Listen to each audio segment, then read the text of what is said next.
and explain how this place made $100,000 in 1 year without really doing anything.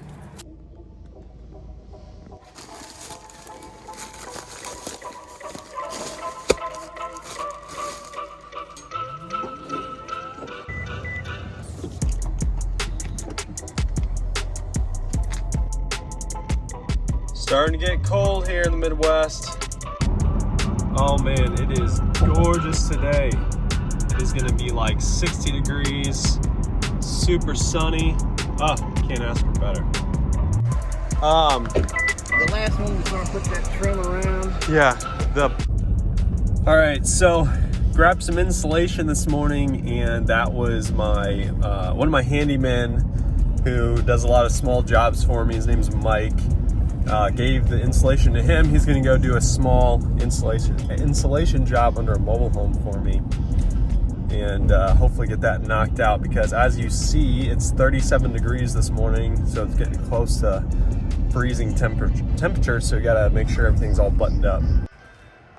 All right guys, we are here at the old 12 unit, and I wanted to shoot a quick video and explain how this place made $100,000 in 1 year without really doing anything. The $100,000 that I'm talking about is not from the cash flow, not from the rent coming in. I'm talking about from selling the property.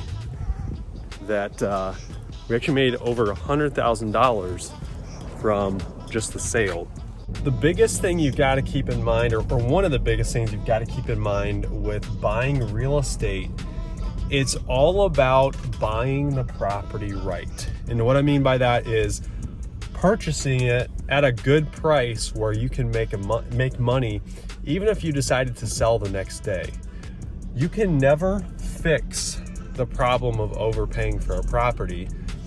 You can't ever change that number.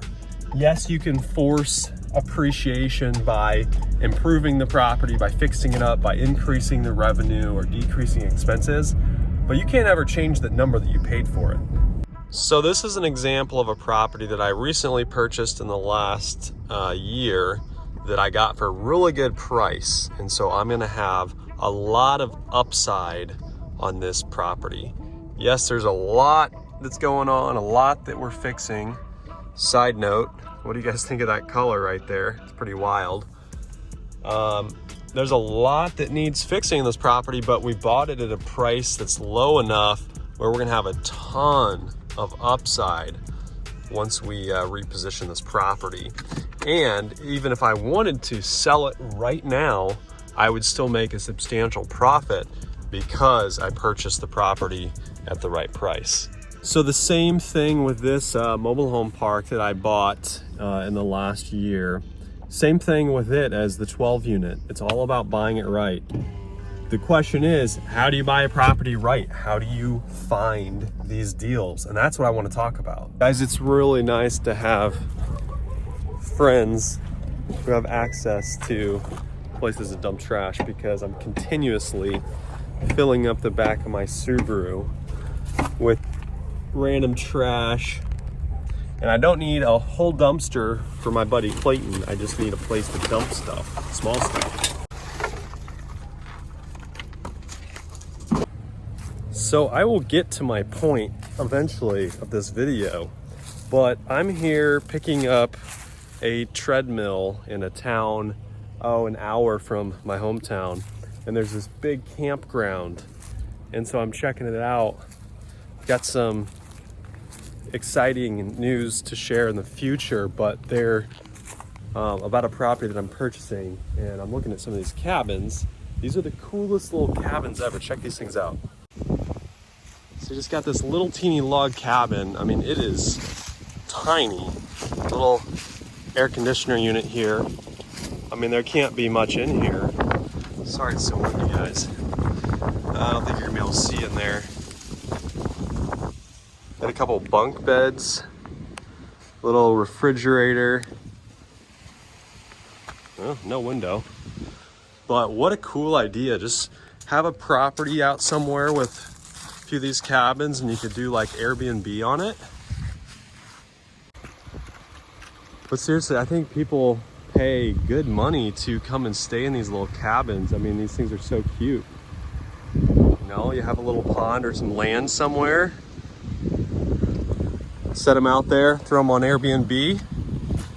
Shoot, not a bad business. So how do I actually come across these properties? Like the 12 unit that I bought and had a bunch of equity day one. And like the mobile home park that I bought, I'm trying to think. I haven't bought a property that's been listed on the market for actually a long time. And it's really simple. You guys have probably heard me talk about it before, but it's just simply by reaching out to owners of properties I want to buy. So I have a list of properties that I would love to buy someday, and I continuously reach out to them. Not as good as I should, but the last two mobile home parks I bought, even the 12 unit that I had bought, I had been reaching out to the owners for over a year, and actually a couple of them over, I think probably over 3 years.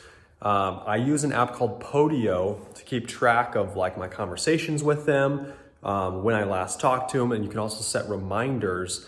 And then if you also, you're driving by a property and you want to simply see who owns the property, there's apps like Landglide, which I'll throw a screen recording up here of me using it, but you just go on the app and you can scroll around and see who owns what properties.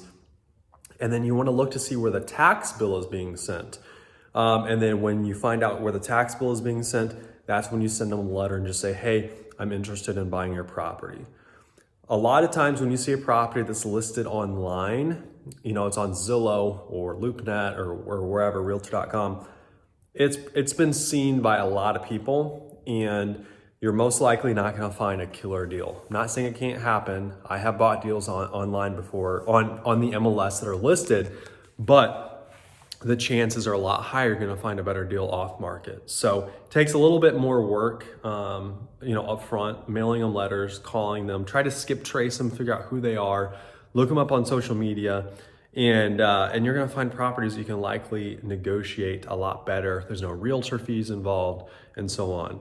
So the 12 unit, I bought it, and I actually made over $100,000 just by flipping it in 1 year to this new buyer, because I bought it right. It was a good deal for me when I bought it, and it's also going to be a great deal for the new owner who's going to go in there with a lot of cash and do a bunch of updates. So again, find those off-market deals where you're going to walk into 50, 60, 70, $100,000 of equity day one, and you're just going to set yourself up for success.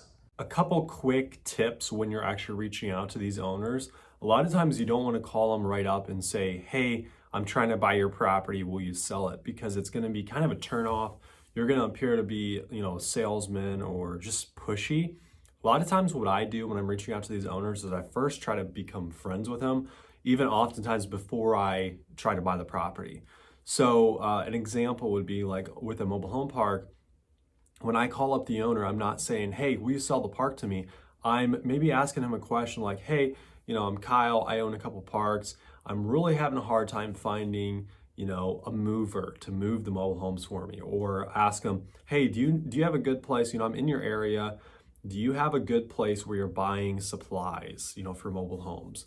And immediately when it's like owner and owner talking, they're gonna, have a lot better feeling about you. They're not gonna be like, oh, this guy's, trying to buy my park, I don't want to sell it, end the call. So try to build up the relationship with them first, try to become friends with them. And I found that that's really helped. I'm working on a park right now. This park I've probably been talking to for 4 years, and he is so stubborn, won't sell, no interest. I never like to make or talk numbers as the buyer, like, hey, I'll give you this for the park. I want to hear what they want. But sometimes, this guy I've been working for like 4 years on this small park. I finally was like, hey, I'll give you, X amount for this park. It was a really good offer. And so he's like, I'll consider it. So far, nothing's happened, but I will definitely keep you guys updated on that, as it's a park that I would love to own. So the big points of this this whole video is find a property with equity day one. You buy it right. And the way that you find those properties oftentimes is not on the market. Find them off the market. Build yourself a list. Use an app like LandGlide to start marking the properties you want to buy, and then mail them letters and so on and so forth. So you make your money on your buy, as cliche as it is, but yeah. So I think that's going to conclude this video today. Thanks for watching as always, and until next time, thanks.